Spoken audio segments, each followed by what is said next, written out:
Bismillahirrahmanirrahim. Assalamualaikum warahmatullahi wabarakatuh.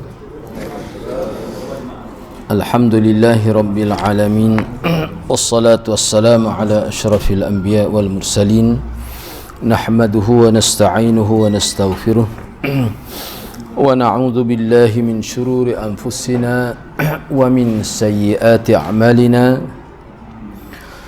Man yahdihillahu fala mudilla lahu wa man yudlil fala hadiya lahu. Rabbi shrah li sadri wa yassir li amri wahlul 'uqdatam min lisani yafqahu qawli. Amma ba'd. Alhamdulillah, bersyukur kepada Allah Subhanahu wa taala kerana dapat bersama pada malam ini. Malam ini malam kedua untuk program yang diamanahkan kepada saya. Jadi sebelum saya teruskan sambungan perbincangan, ini sebagai makluman bahawa kitab ataupun subjek yang menjadi tajuk perbincangan untuk program ini adalah berkait dengan perbincangan berkenaan dengan persamaan ajaran Syiah dengan Yahudi. Sebab setengah-setengah di kalangan kita lah mungkin dia tidak nampak kepentingan tajuk ini.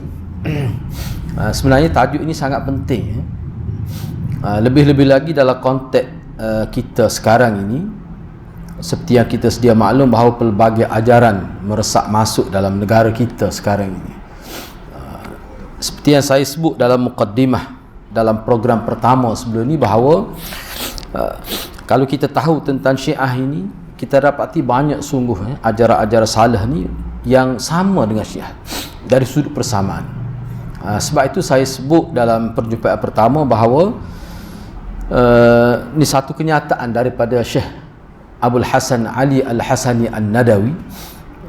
Dia menyebutkan bahawa Syiah ni bagaikan tong sampah, tempat dilonggokkan ajaran salah.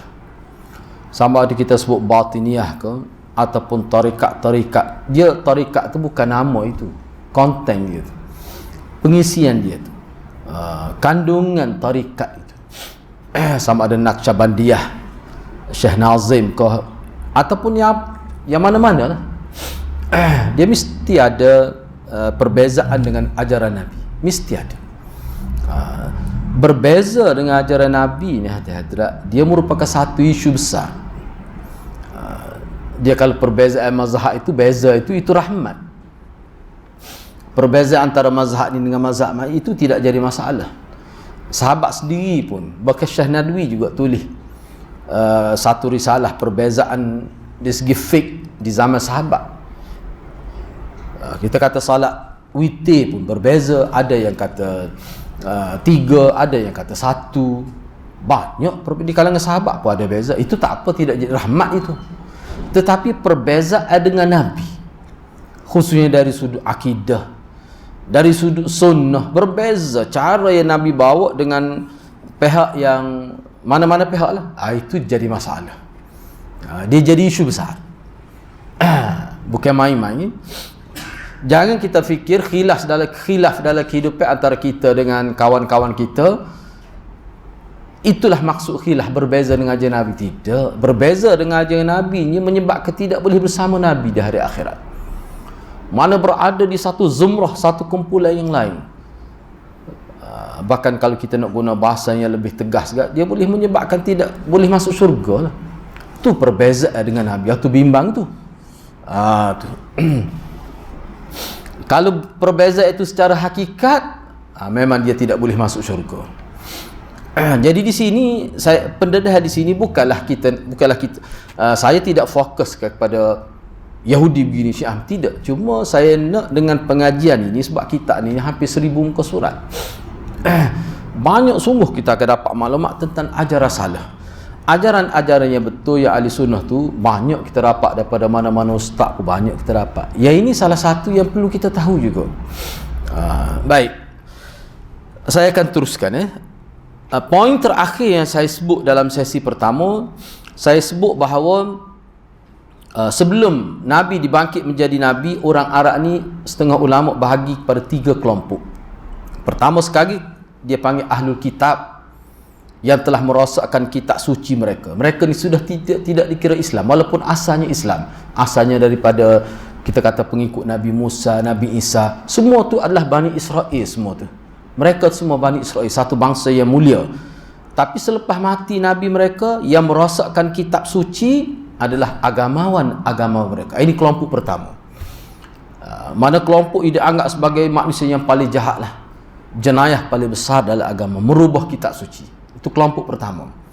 Kelompok yang kedua iaitu golongan atheism ataupun malahidah. Kelompok yang tidak percaya kepada Allah, tidak percaya pada rukun iman yang disebut dalam Al-Quran itu. Bahkan puak-puak ini disebut juga sebagai golongan atheist, tidak percaya kepada kewujudan Tuhan. Dia bukan sekadar tidak percaya kepada Allah, dia tidak percaya kepada Tuhan. Mana-mana Tuhan pun dia tak percaya. Yang ketiga, Ashabu Wathaniyah. Ni golongan penyembah berhala, terdiri dari kalangan orang-orang yang jahil. Ini lebih dekat dengan zaman Nabi. Dan mereka ni dikatakan juhala, golongan-golongan yang jahil tentang agama. 3 kelompok. Inilah 3 kelompok yang ada sebelum Nabi dilantik jadi Nabi. Sebelum Nabi umur 40 tu lah. Nabi umur 40 tu Nabi dilantik jadi Nabi bila turun ayat Iqra itu. Baik. Jadi inilah sebenarnya situasi. Sekejap. Inilah situasi dari sudut keagamaan yang berlaku di zaman Arab ataupun di kepulauan Arab, yang mana dalam ketiga-tiga kategori tadi, kira-kiranya penyembah-penyembah berhala ataupun agama syirik ini yang sembah berhala seperti mana yang berada di Mekah, tempat kelahiran Nabi itu, inilah yang Nabi berhadapan secara langsung. Hak kita kata tidak percaya pada wujud Tuhan itu, dia di tempat lain. Tetapi kalau dalam konteks zaman Makkiyah, tempat operasi mula-mula Nabi sebagai Nabi selama 12 tahun atau 13 tahun itu, ini berlaku pertemuan Nabi dengan puak-puak yang sembah berhala. Dia panggil Ashabul Wathaniyah, puak-puak sembah berhala. Ini yang dikatakan puak-puak musyrikin ini. Baik. Dengan kebangkitan Nabi sallallahu alaihi wasallam, maka dia merupakan satu rahmat pada umat manusia, di mana Allah telah menghantarkan Nabi Muhammad, yang mana tugas banyak ya. Kalau kita perhatikan dalam sirah, dalam hadis-hadis, Nabi ni tidak disebut Nabi ni kerja apa. Nabi ni tidak ada kerja. Maksud saya kerja ni kerja seperti orang lain, bercucuk tanam. Selepas Nabi jadi Nabi. Kalau sebelum Nabi jadi Nabi tu adalah disebut bela kambing, terlibat dalam perniagaan, menguruskan perniagaan beberapa orang tokoh kaya, antaranya Khadijah yang paling utama. Tapi selepas itu tidak ada.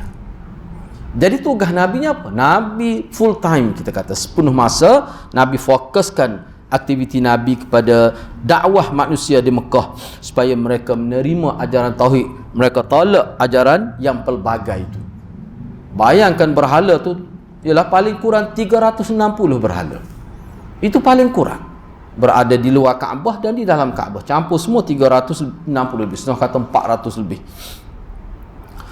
Jadi Nabi SAW mengajak manusia secara terbuka. Kalau kita perhatikan Nabi ni, bila dia mengajak manusia ni secara terbuka, peringkat awal saja secara sembunyi-sembunyi, mana masuk tahun ketiga tu terus secara terang-terangan, sehingga Nabi sampai ke Islam di tengah-tengah masyarakat secara terbuka. Dan Nabi benar masyarakat pada waktu tu berdebat, berdiskusi. Mana Nabi buka wacana yang bebas, wacana terbuka pada waktu itu dalam penyebaran agama. Jadi tidak berlaku secara sembunyi-sembunyi. Tak perlu isi barang, terus boleh masuk mengucap 2 kalimah syahadah. Tak ada isi barang. Jadi istilah bai'ah ni, adalah ucapan la ilaha illallah. Itu bai'ah. Kamu kata begitu sudah kira bai'ah. Walaupun ada juga berlaku bai'ah, tetapi perkara itu tidak meluas. Misalnya bai'ah di kalangan sahabat.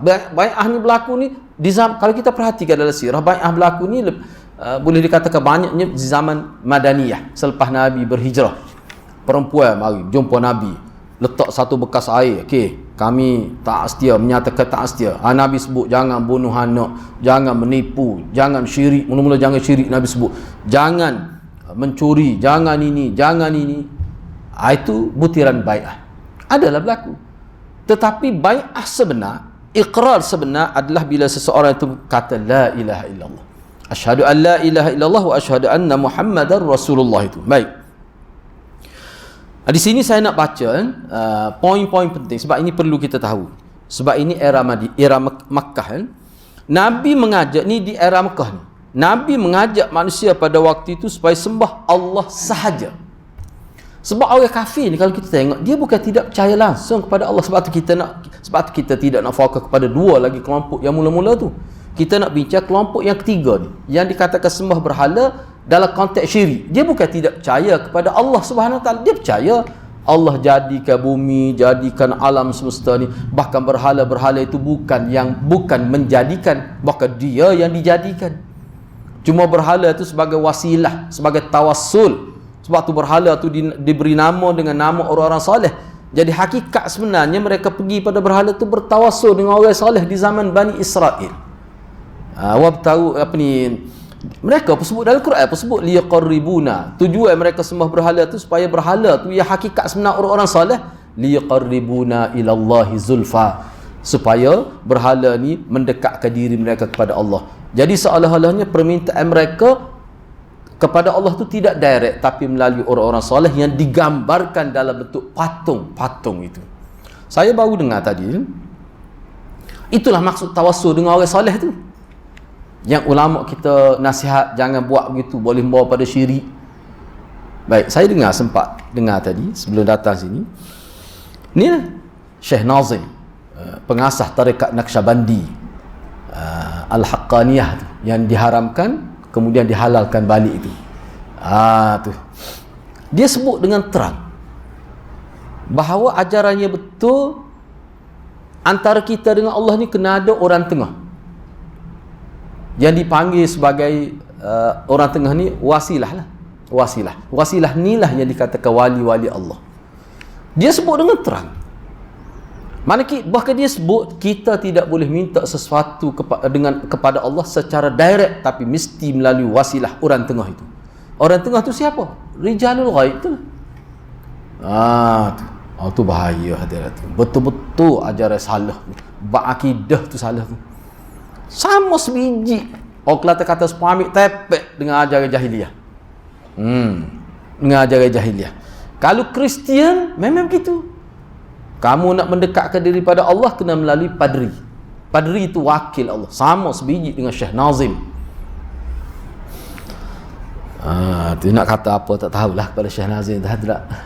Saya cuba elak daripada guna bahasa kasar lah. Tapi dalam hati ni kita gerai sungguh ni. Sebab nyanyi kesian orang kampung ni. Orang yang tak belajar nak ikut dia sebab dia nampak warung. Dia bukan pakai topi, dia pakai serban. Dia pakai jubah. Selawat tu tak lekang daripada mulut. Setengah-setengah anak murid dia 3 minit sekali selawat. Sahabat Nabi tidak begitu. Sebab tu bagi saya hadirat, saya tidak nak bincang sangat tentang, kalau dalam bab akidah saya tak minat nak bincang tentang khilaf-khilaf. Kita nak tahu Nabi buat macam mana, sahabat buat macam mana, cukup. Ni kalau kita bincang khilaf itu jadi masalah. Sebab khilaf ni boleh berlaku. Boleh berlaku. Jadi orang yang berlaku khilaf tu, orang tu bagaimana? Panjang cerita lah kalau kita nak bincang.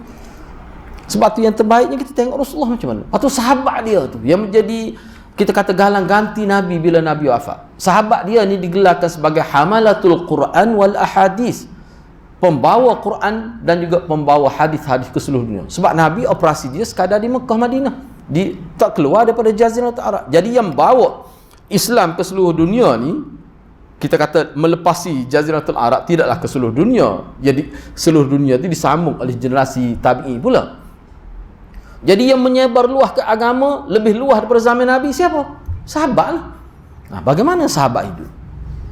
Siapa ada 5 jilid kitab berkenaan dengan cara berfikir sahabat dari segi akidah macam mana, syariat macam mana, akhlak macam mana. Baik, Pertama sekali ajaran Nabi adalah mengajak manusia di zaman itu supaya menyembah Allah sahaja. Itu satu. Saya pun tidak letak nombor. Dia sebenarnya kitab ini ni saya akan buat itu, cuma tak sempat lagi. Saya akan bagi semulalah nota, mungkin dalam sesi akan datang. Tidak dalam bentuk esei, cuma poin. Misalnya tajuk, lepas tu 1, 2, 3 poin. Kita nak poin saja. Di sini dia hurai. Jadi panjanglah. Itu yang pertama, mengajak sembah Allah sahaja.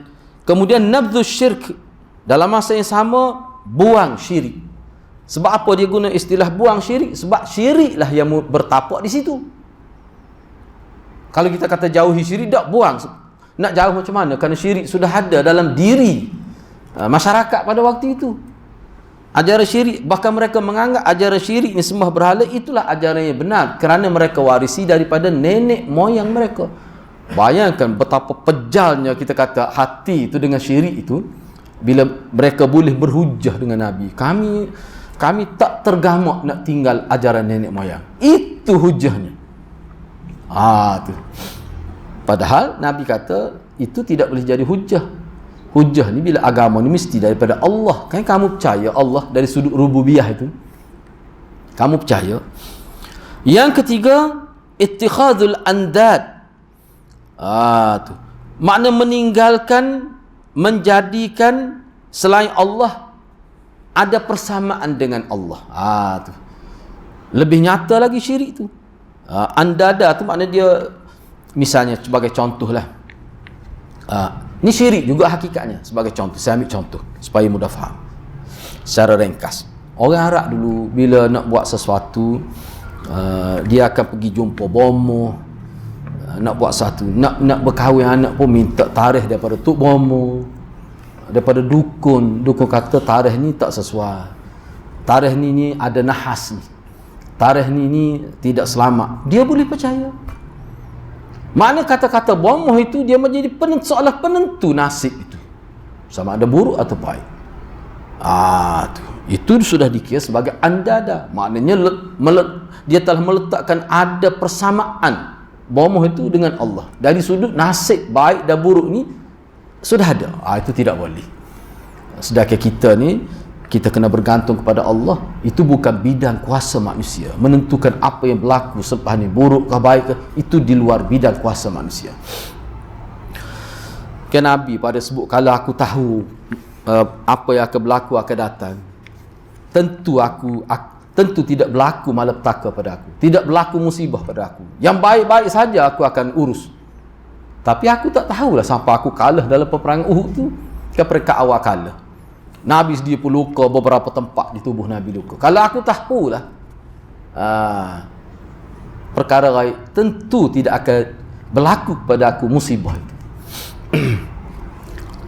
Dan sebenarnya hadirat, kalau kita nak bincang secara psikologi, secara kehidupan realiti, sebenarnya kalau kita tahu perkara gaib, yang mana perkara gaib itu ditentukan oleh Allah, dah kita tahu. Perkara gaib ni bukan kita yang tentukan, kita hanya tahu. Jadi yang menentukan apa yang berlaku, maknanya perkara gaib dah tahu apa yang akan berlaku, Allah. Maknanya kalau kita tahu Allah tentukan apa yang berlaku selepas ni, rosak hidup kita. Cuba bayangkan kalau kita tahu kita akan mati selepas ni di jalan ni. Dia klik ke belakang. Taubat leleh dia tak lalu jalan ni. Boleh faham tak bahasa Kelantan, taubat leleh ni tertu. Jadi kalau dia tahu, lepas tu jadilah macam mana hidup? Dia akan tertawakan Allah. Dan kalau kita baca tentang falsafah, ilmu falsafah ni, salah satu kesesatan ilmu falsafah ni hadirat, mereka cuba untuk berebut perkara gaib dengan Allah. Mana kalau mereka boleh tahu teka-teki tentang perkara gaib, seolah mereka telah berjaya merampas ilmu Allah. Tu pokok falsafah. Cuba fikir sendirilah, kalau kita tahu selepas ni kita keluar, kita akan jatuh di situ. Kita akan keluar pintu tu, kita cari toko, kita katok tu supaya boleh buka tu. Sebab kita dapat maklumat kita akan jatuh melalui pintu ni. Apa akan jadi hidup manusia? Lepas tu kalau kita nak berkahwin dengan perempuan, kita tahu 10 tahun lagi kita akan bercerai dengan dia. Agak-agak macam mana? Kita bayar awal-awal kita ni setakat 10 tahun. Jadi awak kena bersiap sedia. Saya pun akan bersiap sedia untuk tahun yang ke-11 itu. Tahun ke-11 tu dia kira-kiranya dia ada perancangan dia untuk tahun ke-11. 10 tahun ke hadapan. Tak jadi hidup gitu. Jadi manusia akan jadi tumpul minda. Dia tak akan berfikir. Sebab apa? Nak fikir macam mana? Sebab kita fikir ni sesuatu yang fikir-fikir ni berkait dengan perancangan. Nak rancang macam mana lagi? Kita tahu dah.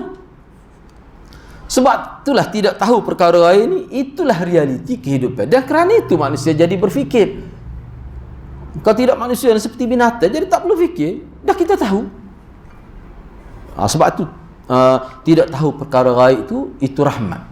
Seperti mana telinga kita saya sebut sebelum ni. Kenapa? Jadi telinga kita mendengar suara yang terbatas. Kadar ini saja kita boleh dengar. Itu kebaikan untuk kita. Hidung kita boleh dengar, boleh menghidu bau dalam jarak tertentu. Itu khair itu. Itu termasuk dalam perkara yang positif dalam hidup kita. Oh, kalau boleh hidu bau jauh, tak tahulah macam mana. Orang berkentut 1 kilometer dia boleh dengar. Boleh nak kuliah hari ni. Allah buat tu memang untuk kebaikan kita dah. Oi, hadap cuba bayangkan kalau kita nampak di sebalik dinding seperti Superman tu. Kalau wali dia nampak, sebab tu saya tak boleh pasti macam mana wali boleh hidup ni. Sebab ada kata wali boleh nampak kasyaf semua sekali. Oh, hadirat banyak dosa wali. Kita duduk bilik air dia boleh nampak. Nah. Sebab tu saya kata kalau boleh nampak itu tu wali syaitan. Kalau wali Allah dia tak nampak gitu. Wali Allah dia tak akan nampak maksiat itu. Baik, seterusnya yang ketiga lah, yang keempat. Itu yang ketiga. Yang keempat, perintah supaya melakukan keadilan dan menyedari kesalahan. Tu. Perintah supaya berlaku adil. Itu yang keempat. Yang kelima, insaf. Insaf ni bahasa Melayu kita guna insaf. Insaf tu lah. Insaf ni makna menyedari keadaan kita. Kita lemah, kita sedari kita lemah. Kita kurang ilmu, kita sedar itu. Menyedari kelemahan diri. Termasuklah menyedari, menginsafi kesilapan. Itu anak tangga pertama untuk kebaikan manusia. Bayangkan seorang yang dia rasa dia lebih, tak pernah rasa dia ni kurang. Kalau buat salah pun tak pernah terlintas, tak pernah insaf daripada kesalahan. Apa kejadian pada orang itu? Nabi bawa itu dalam masyarakat. Nabi perkenalkan konsep insaf itu. Yang keenam, wahassa ala makarimil akhlak. Nabi menggalakkan masyarakat supaya berakhlak dengan akhlak yang mulia. Tu. Antara yang Nabi sebut dalam konteks akhlak yang mulia ni, apa dia? Bercakap benar. Nabi tumpu ke? Sebenarnya perkara ni, sebab tu saya kata, kita boleh faham perkara ini kalau kita tahu terlebih dahulu budaya hidup Arab. Tu. Sebab itulah kalau kita belajar sirah, sebelum kita bincang tentang Nabi itu, dia bincang dulu suasana masyarakat zaman Nabi. Dari sudut penipuan macam mana. Oh, kalau kita tengok menipu dalam perniagaan, itu perkara biasa. Sebab tu disebut wailul lil mutaffifin alladhi, kan? Nah, ayat itu menipu. Patu zina, itu perkara biasa berlaku. Rumah pelacuran ni tidak tersembunyi, rumah pelacuran. Teruk. Sistem perkahwinan yang tidak teratur, dahsyat, kan? Misalnya perintah bercakap benar, menunaikan amanah, menghubungkan silaturrahim, berbuat baik kepada jiran. Nabi melarang daripada perbuatan zina dan kata-kata dusta. Tidak boleh makan harta anak yatim dengan cara zalim. Membunuh tanpa hak. Ini semua ni ada huraian dia. Kita tak bincanglah di sini. Melakukan perkara baik walaupun perkara itu dilihat kecil pada pandangan mata, menjadi punca kebaikan manusia. Kitanya jadi punca kebaikan. Sebab kita nak buat kebaikan, kita tak boleh buat semuanya. Kena ingat hadirat, kita nak buat semua kebaikan. Sebab kebaikan yang ditunjukkan oleh Nabi ni seluruh hidup tu, daripada masuk bilik air sampai memerintah negeri, semua tak ada kebaikan. Kita tak mungkin boleh buat semua. Kita buat apa yang kita boleh buat, dan dalam masa sama kita menjadi punca kepada orang berbuat baik. Punca orang berbuat baik ni hadirat, Mudah ya kalau kita sebut dah. Misalnya guru, dialah yang mengajar sehingga pelajar tu jadi pandai. Setengah tu lepas pandai tu masuk mesti ceburi. Tapi guru itulah asasnya. Yang memberi tunjuk ajar peringkat basic, peringkat asas itu. Nak boleh pandai jadi Perdana Menteri. Nah, Perdana Menteri pun macam-macam juga. Nah, Perdana Menteri ni. Baik. Begitulah. Dan menutup ataupun menjauhkan diri daripada semua jalan-jalan yang boleh membawa kepada keburukan. Dan kita juga perlu menahan orang lain melakukan keburukan. Itu dia punya ajaran Nabi di zaman Makkah. Kalau perkara ini hidup dalam diri manusia, maka Allah akan membimbingnya. Dia tidak akan jadi sesat. Mana orang yang buat baik, dia tak akan jadi sesat. Allah akan buka mata hati dia walaupun dia buta mata. Walaupun mata dia buta, mata hati dia celik. Dan dengan kehadiran Nabi, Allah melengkapkan agama dan Allah melengkapkan nikmatnya. Sebab Nabi ni Nabi pelengkap kepada ajaran. Sebab tu dikatakan khatamun nabiyyin wal mursalin. Baik. Saya nak sebut begini sebagai contoh. Ni. Di sini saya ada catat, ada ulama yang buat kata-kata ulama yang lebih ringkas. Nabi SAW menampilkan ajaran tauhid yang menekankan kepada pembentukan struktur masyarakat yang berkebajikan. Jadi di zaman Mekah, Nabi lebih tumpukan kepada pembentukan masyarakat. Masyarakat ni teruk atau tak di zaman jahiliah. Ni saya ambil satu contoh saja. Kalau kita belajar sejarah Arab jahiliah, mana diambang Nabi dilantik menjadi Nabi, pada waktu masih berlaku lagi sistem perkahwinan seperti zaman jahiliah. Saya nak ambil satu contoh. Sebelum ini saya dalam sesi lepas saya telah sebut satu contoh. Dia panggil kahwin, dia panggil nikah istibda'. Nikah istibda' ni seorang ayah bila anak perempuan dia suci daripada haid pertama, dia akan beri anak perempuan dia tu untuk tokoh-tokoh di zaman dia. Misalnya tokoh penyair, tokoh kita kata tokoh memanah. Sebab nak ambil keturunan itu, dia bagi percuma ya sebulan. Lepas tu dia tengok, lepas sebulan dia pergi, dia ambil balik anak dia tengok mengandung ataupun tidak. Macam kambing dia buat anak dia, anak perempuan dia. Ni dia panggil nikah istibda'. Masyarakat tidak memandang hina. Bahkan anak yang lahir hasil daripada anak dia duduk dengan penyair hebat, anak dia duduk dengan komando perang, anak dia duduk dengan lelaki hebat, itu satu kemuliaan. Walaupun tak kahwin, ini zuriat penyair hebat itu, ini zuriat tokoh memanah itu, ini zuriat orang yang sangat berani itu. Jadi dia berbangga. Dia tak kira dah melalui macam mana asal dapat keturunan itu. Itu satu bentuk kahwinnya. Pelik tak? Biasa kalau kita buat gitu untuk kami je pernah hari ya. Nah, tapi dia boleh buat kepada manusia. Masyarakat tidak anggap satu yang mengaibkan, tidak. Saya nak sebut malam ni yang kedua. Yang kedua ni berkait dengan perempuan pelacur yang nak pencen daripada aktiviti pelacuran dia. Cara mana dia buat? Dia panggil nikah rayah, dia panggil. Nikah rayah, dia akan letak di rumah dia tu tempat pelacur lah. Maknanya lelaki-lelaki Arab nak langgan dia pergi ke rumah dia. Rumah dia jadi tempat pelacuran. Bila dia nak pencen, dia nak berkeluarga, nak ada anak, dia akan letak satu bendera yang berwarna putih. Bila dia letak bendera warna putih di rumah dia, tu rayah tu makna bendera. Orang akan tahu bahawa perempuan ni dia nak bersara daripada aktiviti pelacuran dia. Bila begitu, maka ramai lelaki pergi untuk meniduri dia. Saya ambil contoh. Bila lelaki pergi meniduri dia akan ambil lah. Kalau kita sekarang ni photostat IC lah. Nah, misalnya kata sampai 10 orang. Bila cukup 10 orang tu dia berhentilah terima mana-mana lelaki. Dia tengok dia mengandung ataupun tidak. Kalau dia mengandung, kalau terbukti dia mengandung, selepas tu dia melahirkan anak, maka anak itu nak benkan kepada siapa? Kerana ayahnya ada 10 orang. Hak dia photostat IC tadi. Photostat IC lah kita kata zaman sekarang ni. Anak itu akan dibawa kepada satu jawatan kuasa yang dilantik oleh masyarakat. Dia panggil ahlul khilafah. Jawatan kuasa ni, kita kata ahli jawatan kuasa ni terdiri dari kalangan masyayikh, orang-orang tua yang ada pengalaman. Ahli jawatan kuasa ni diberi autoriti oleh masyarakat untuk menentukan nasab keturunan anak tu.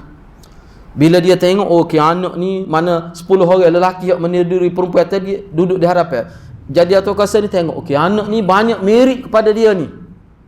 Tengok dahi pun sama, hidung pun nampak sama. Dia tengok dalam 10 orang lelaki ni, anak ni mirip anak ni lebih banyak ada pada lelaki yang ketiga tu sebagai contoh. Maka mereka dengan kuasa mereka isytihar dalam masyarakat. Kami dengan otoriti, dengan kuasa yang diberikan oleh masyarakat, kami sebulak suara menisbahkan anak ini kepada lelaki ni. Maka lelaki itulah menjadi ayah pada. Maka perempuan akan hidup dengan lelaki itu sebagai suami isteri. Itu salah satu cara. Mana ada berlaku dalam masyarakat yang beragama begitu. Ada lagi beberapa contoh perkahwinan yang kita bincang semula. Baik.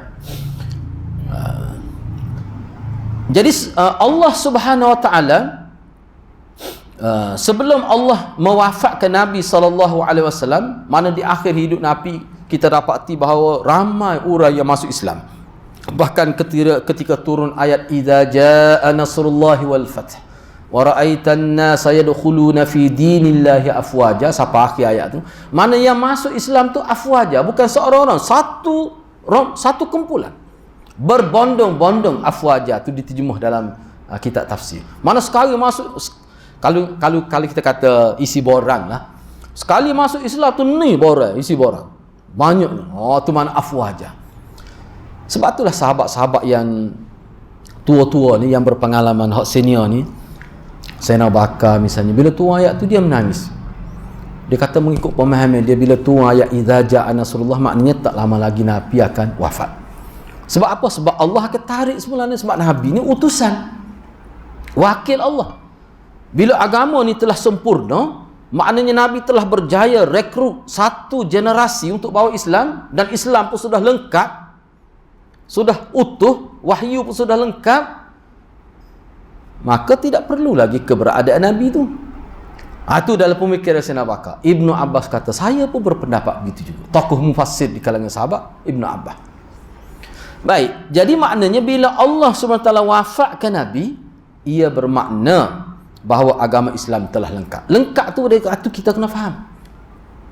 Lengkap itu dari sudut ibadat, dari sudut akidah, dari sudut ibadat sudah lengkap.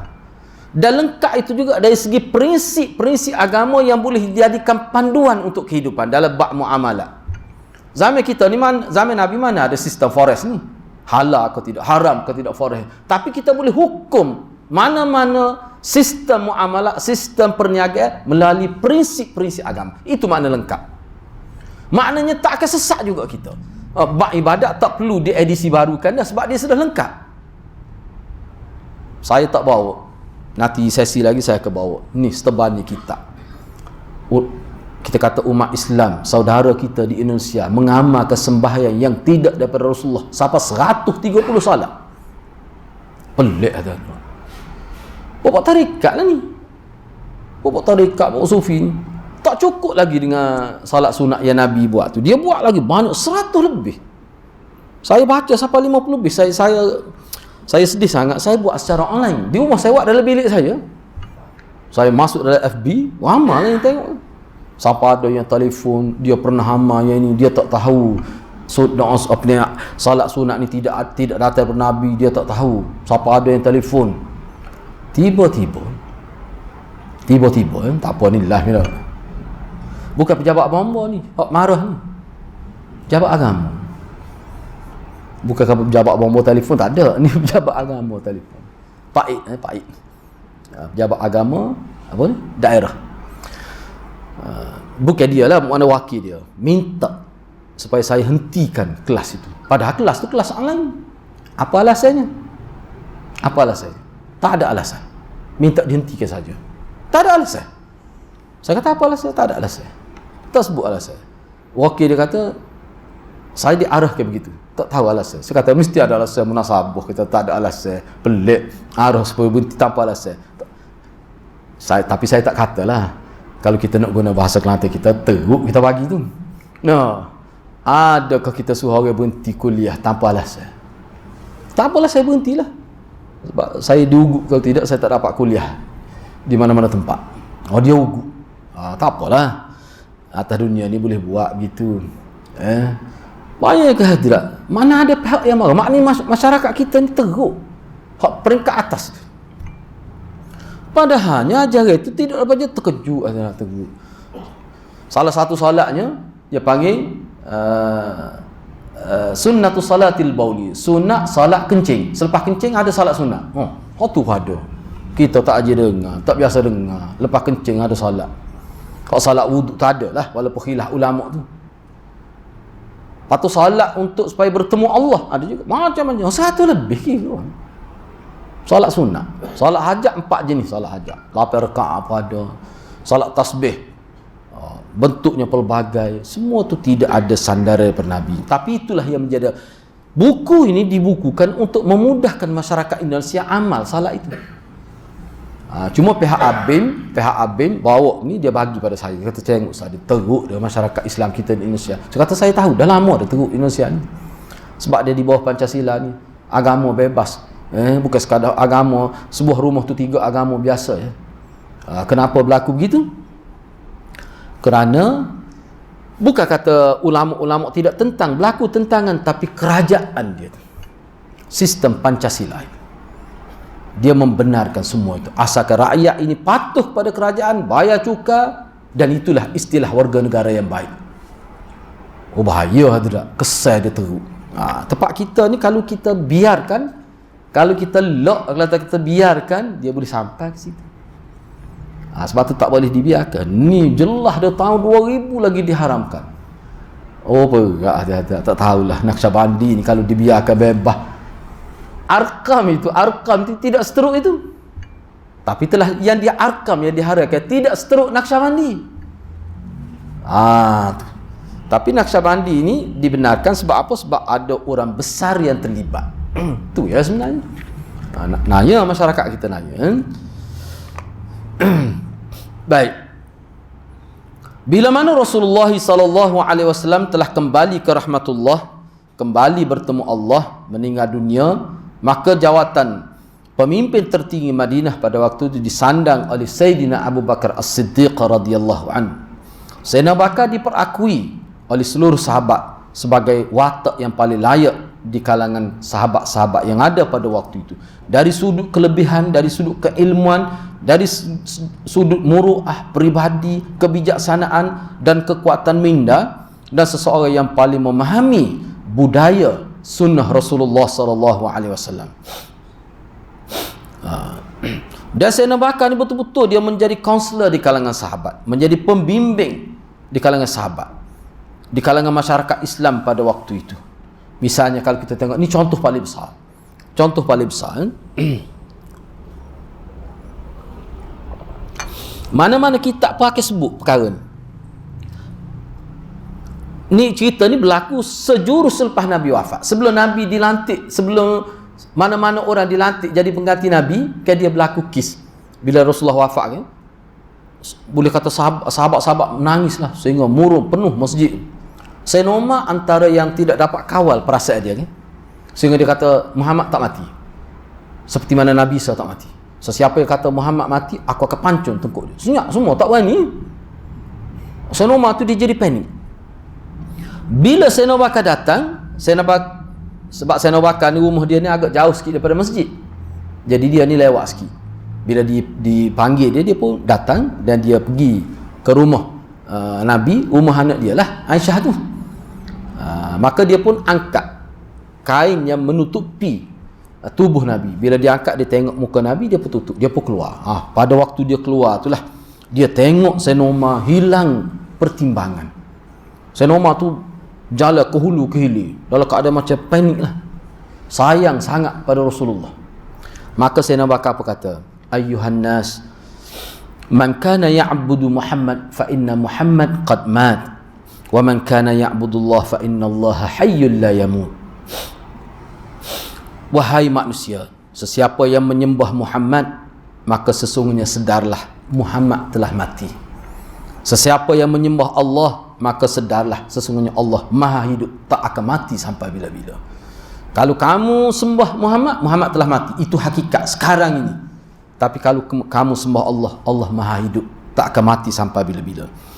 Kemudian beliau membacakan ayat Allah, wa ma Muhammadun illa rasulun qad khalat min qablihi ar-rusul afa in mata aw qutila qalabtum ala a'qabikum wa man yanqalib ala aqibaihi falan yadurra Allah syai'a wa sayajzillahu asy-syakirin. Muhammad itu tidak lebih hanyalah sebagai seorang rasul. Muhammad itu seorang rasul, dia bukan Tuhan. Muhammad itu adalah Rasulullah. Dan rasul-rasul seperti dia telah berlalu ramai dah sebelum ini. Dan mereka telah mati. Kalau rasul dulu mati, maka Muhammad ni juga rasul. Dia akan mati juga. Dan telah mati pun. Apakah dengan sebab Nabi Muhammad ni mati ataupun dibunuh, maka kamu akan berpaling di atas tumit-tumit kamu, yakni kamu akan jadi murtad? Begitukah? Sesiapa yang berpaling yakni jadi murtad, maka perbuatannya itu sedikit pun tidak memberi kesan buruk kepada Allah. Tak terjejas pun kudrat Allah, tak terjejas pun kekuasaan Allah. Bahkan wasayajzillahu syakirin, nanti Allah akan tetap memberi ganjaran besar kepada orang-orang yang bersyukur. Jadi salah satu sifat syukur di sini dalam konteks ini menerima takdir. Terima takdir. Sebab tu kita bincang, Allah tak akan matikan Nabi kalau tak lengkap agama ni. Tak mungkin Allah akan matikan Nabi. Sebab tu dikatakan Nabi terakhir.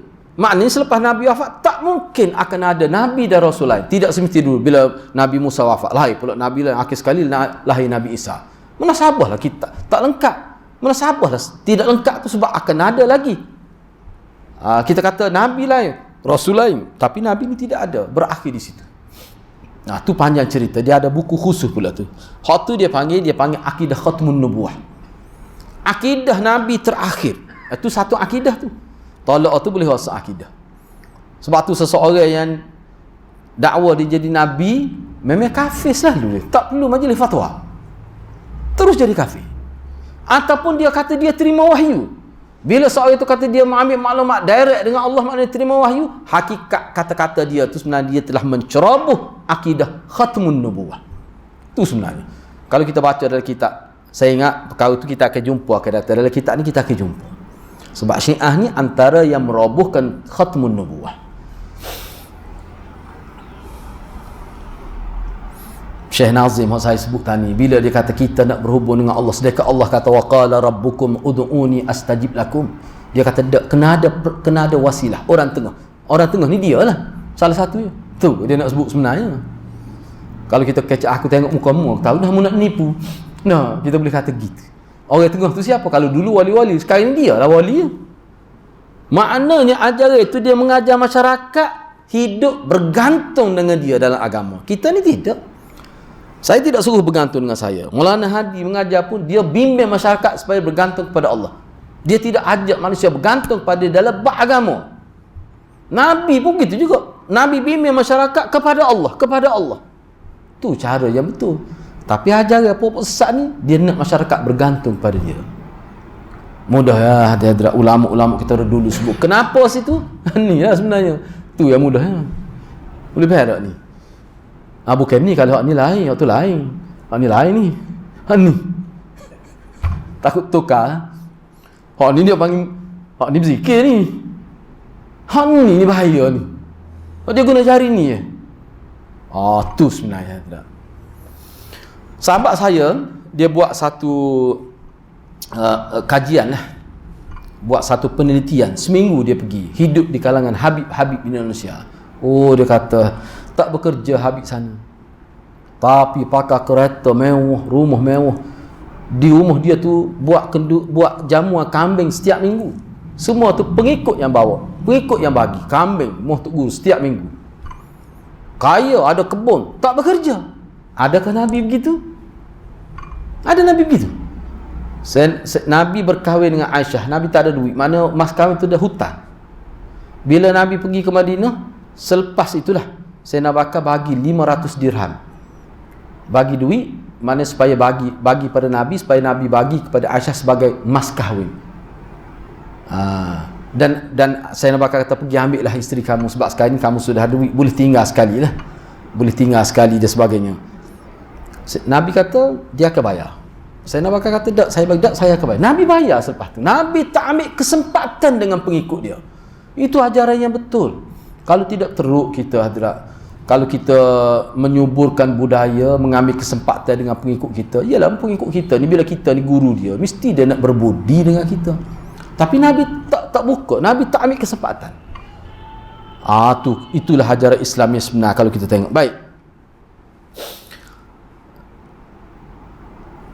Abu Hurairah berkata, bila Sayyidina Abu Bakar baca ayat ini, maka Abu Hurairah berkata,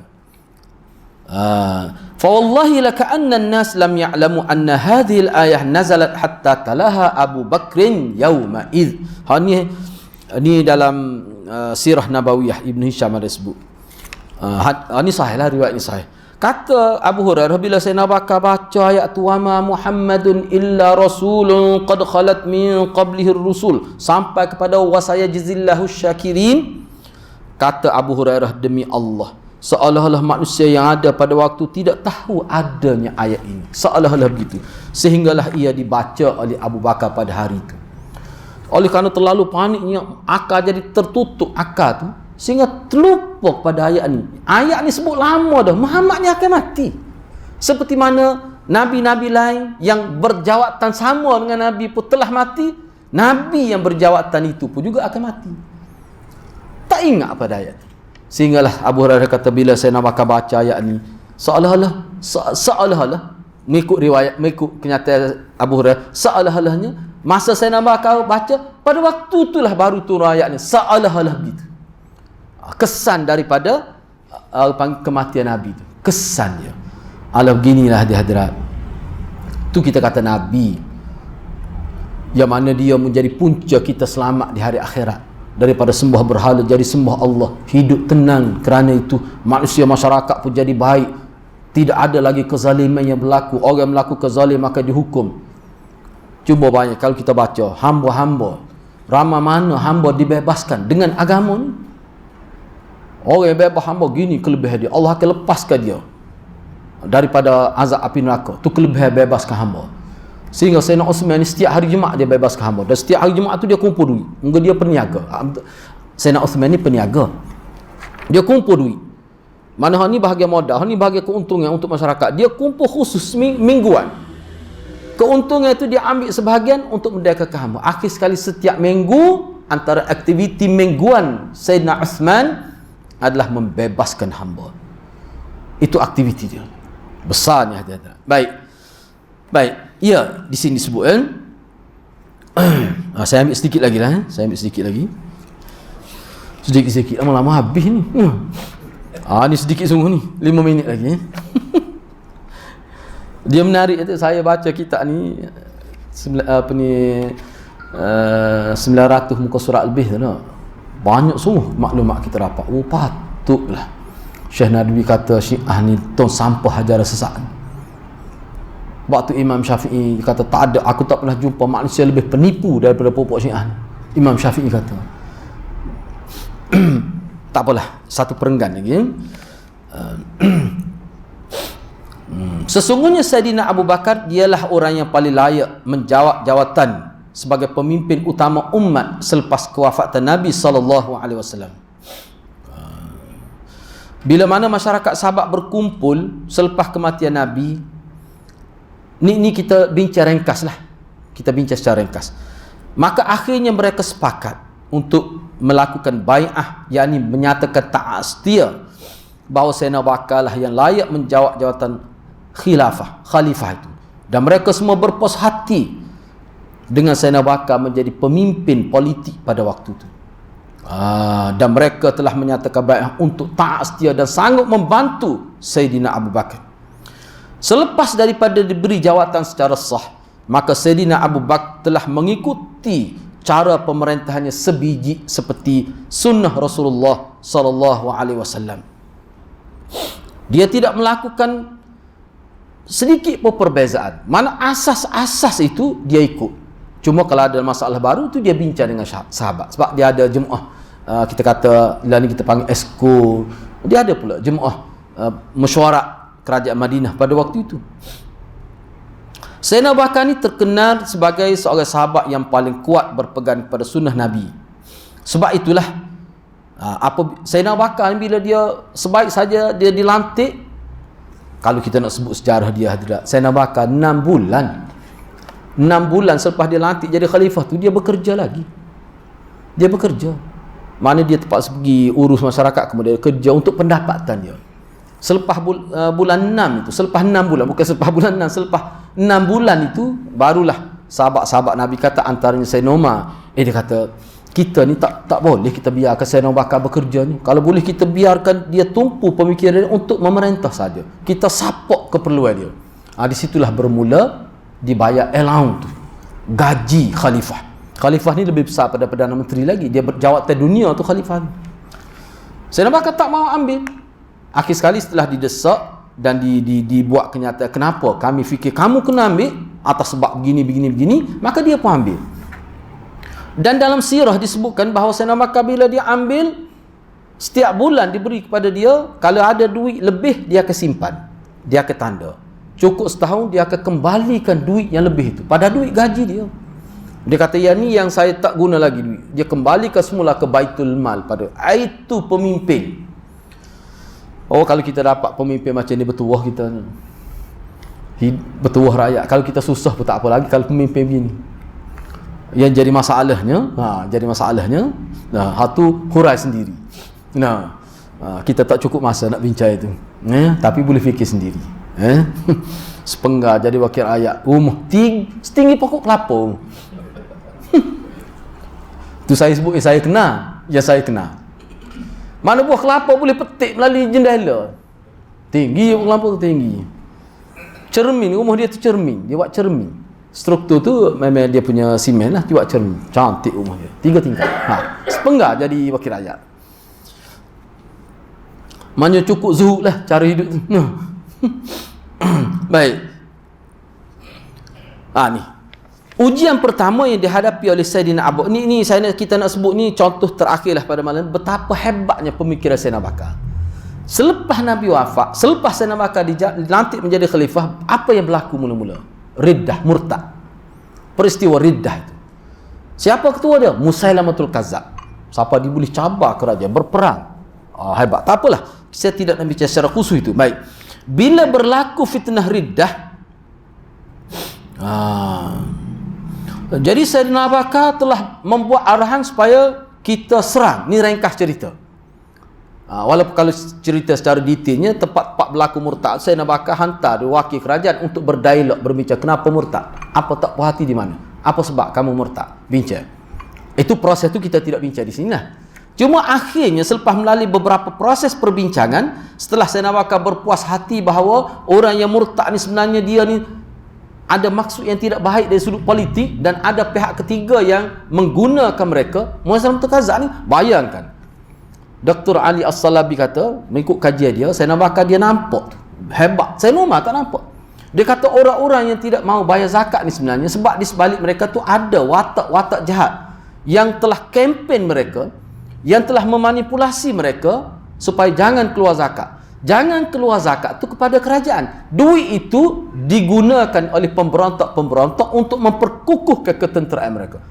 Dan sebahagian telah digunakan oleh Musailamatul Kazzab. Sebab tu dia ada senjata yang lengkap.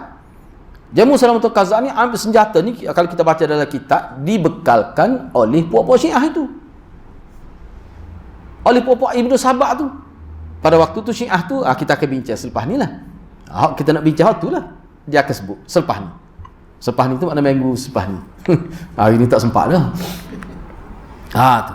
Jadi Sayyidina Abu Bakar apa? Makna dia tahu ada pihak yang cuba nak menangguk dia air yang keruh, dihasut masyarakat yang jauh daripada Madinah, jangan keluar zakat. Duit itu dia ambil.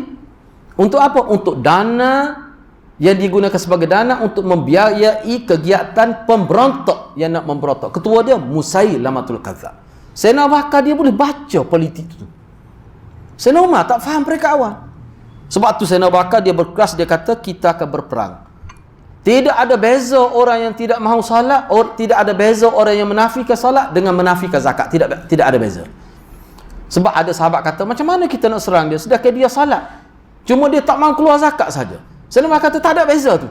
Orang yang tidak mau salat secara ramai-ramai itu dengan orang yang tidak mau keluar zakat secara beramai-ramai, tak ada beza. Kita boleh serang. Ni setelah melalui proses perbincangan. Sebab ramai juga yang tarik balik kenyataan itu. Kembali kepada kepangkajan itu ramai juga. Sebab saya tidak nak bincang secara detail lah.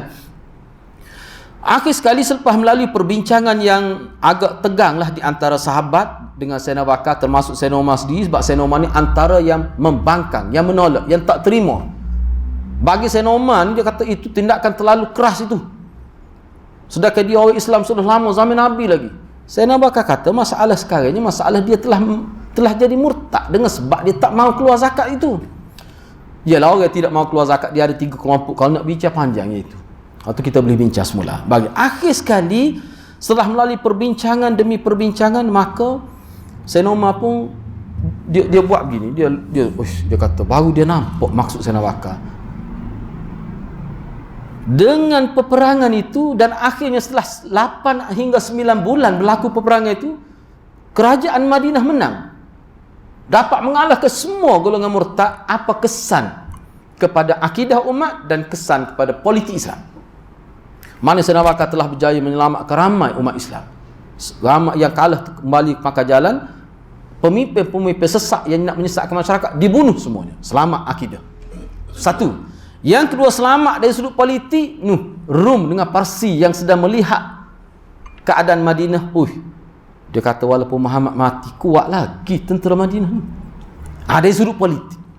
Maknanya Muhammad ni bila dia meninggalkan satu generasi seperti dia juga. Mempunyai kekuatan, taat kepada pemimpin, tetap berlaku walaupun Muhammad meninggal dunia. Itu dari sudut politik. Itulah Sayyidina Umar memperakui kehebatan politik Sayyidina Bakar. Dia nampak perkara itu. Menyebabkan Rum dengan Parsi, kira-kiranya mereka tak berani nak langgar Madinah pada waktu. Tu kan. Begitulah hadirat. Jadi untuk poin seterusnya kita akan bincang selepas ini. Jadi penting ni mukaddimah ni. Sebab dalam mukaddimah ni, sebelum kita sampai kepada poin sebenarlah, sudut-sudut persamaan itu kita akan nampak. Kita akan nampak. Bila kita bincang mukaddimah ni, kita akan nampak dia punya kaitan terlalu rapat dalam perbincangan persamaan Syiah dengan Yahudi. Kita akan nampak. Sebab tu saya kena baca juga. Mungkin beberapa siri lagi lah. Okay, saya berhenti setakat itu dulu. Okay, ada apa-apa persoalan ke? Ya, boleh. Sila.